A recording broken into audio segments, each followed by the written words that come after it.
Jesse, you fought all over the world, places like Australia, Panama, Poland. Did you ever think when you were starting out your career that you'd have so many opportunities to travel to so many different places?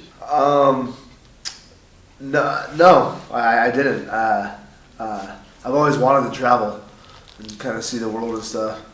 But yeah, I never thought, I get to travel. And it's funny when I talk to people, I'm kind of like cultured, I'm a worldly guy.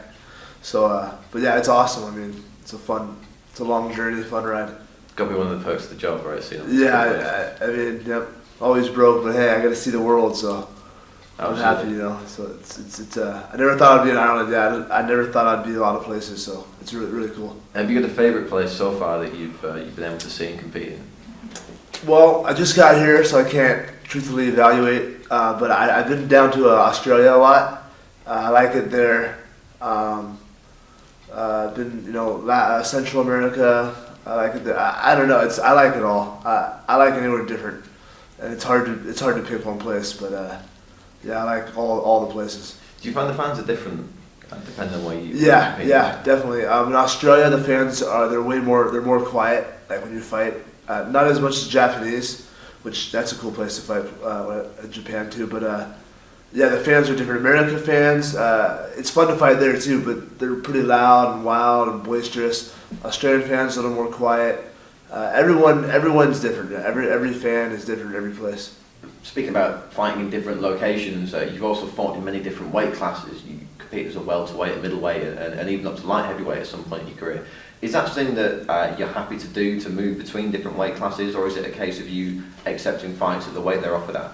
It's a little bit of both. I like moving around. I like staying busy. I just like to fight. I just really love the interaction of it, the competition of it, and I like kind of being like the old school guys when there were no weight classes. I think that's pretty. I actually fought heavyweight once in Panama, so. But yeah, I like kind of going around the different weight classes and testing myself. But right now I'm real comfortable at middleweight. Cool, and obviously it's been over the Christmas period and everything. Is turkey a big fixture in the Taylor household? Yeah, well, that's the cool thing of middleweight. I don't have to cut too much weight. I was telling Sam, I have got a little bit bigger just recently. I think I've been letting it get to my head a little bit. I've been eating a little bit more than I should be, but yeah, I didn't have to cut too much weight, so I got to eat all during the holidays, which is nice. And hopefully I don't have to pay for it too much the next couple of days here cutting weight. So you're known primarily as a wrestler. You compete at the most elite level of wrestling in the US. Is that something that you see as martial arts continues to evolve? Is wrestling one of the biggest facets and one of the most important facets that a mixed martial arts should be looking to have as its base? I'm a little biased because I do come from a wrestling background, but from what I've seen, been around, I think wrestling is very important. Either wrestling or being a very, very good anti-wrestler, being able to stop it. But yeah, if you have wrestling down, you can control the fight. You can keep it standing if you want, or you can take it down if you want. So it is important. And if you don't have wrestling, you better be working out with a lot of wrestlers so you can stop them. But like I say, a lot of my fights, a lot of people know what I want to do, but okay, try to stop it. So I think wrestling is a real important base to have. You guys, obviously in the States, you have wrestling as part of your school system. It's ingrained in your education from being quite a young age. Do you think, as a guy who's gone from America and fighting overseas, that does kind of give you an advantage right out of the starting block? The fact that you're not really going to meet a better wrestler or a more experienced wrestler. It does. I've noticed there are like those freak athletes out there that pick it up real fast, but. Yeah, it's a big advantage from traveling. I've realized too, like you guys, a lot of people don't have it in the schools. Like we have it. I didn't actually start till high school. But yeah, but we have it in our school system, and it's kind of in our society more. So yeah, it is an advantage because we just kind of grew up with it. So it's a little advantage. You've represented Team Quest for much of your career. Can you talk to us a little bit about the effects that being a member of Team Quest has had on you as a professional fighter and also as a person? Yeah, it's really affected me. I've been with Quest since the beginning. I started there, and I'm a pretty loyal guy, and I'm still with them. And I've seen people come and go, but we have a real good team right now. A lot of good guys are in the room, good group of guys. And it's like they say, Team Quest. I'm on a quest. I feel like it's been a long journey, especially in my career, and the prize is at the end. So yeah, I really enjoy the team and the people. It's like a family, Team Quest. So. You've been competing in mixed martial arts for 6.5 years now. Can you tell us what's the most important thing that you've learned on this crazy journey?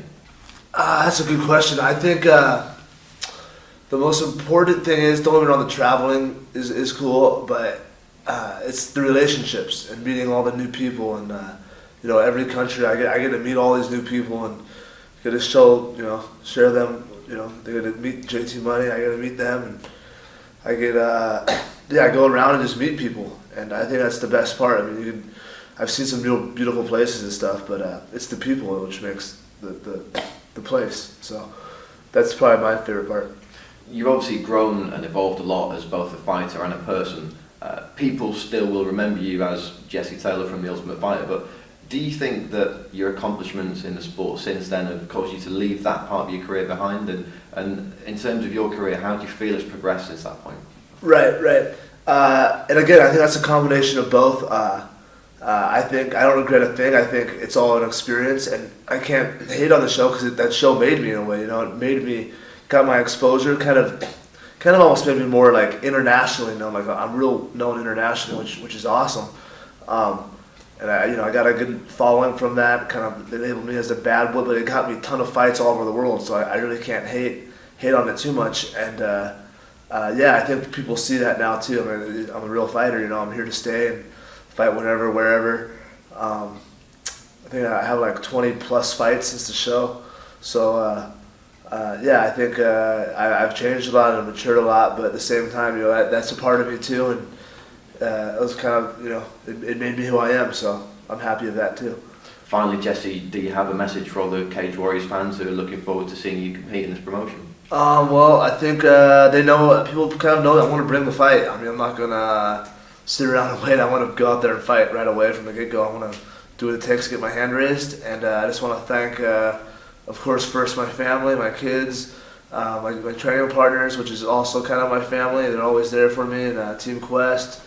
My sponsors, Out for Blood, Sexy MMA, and Fast Track Insurance and Umbrella Marketing Group. I want to thank them, and I want to thank Cage Warriors for bringing me back here and giving me a chance for another title.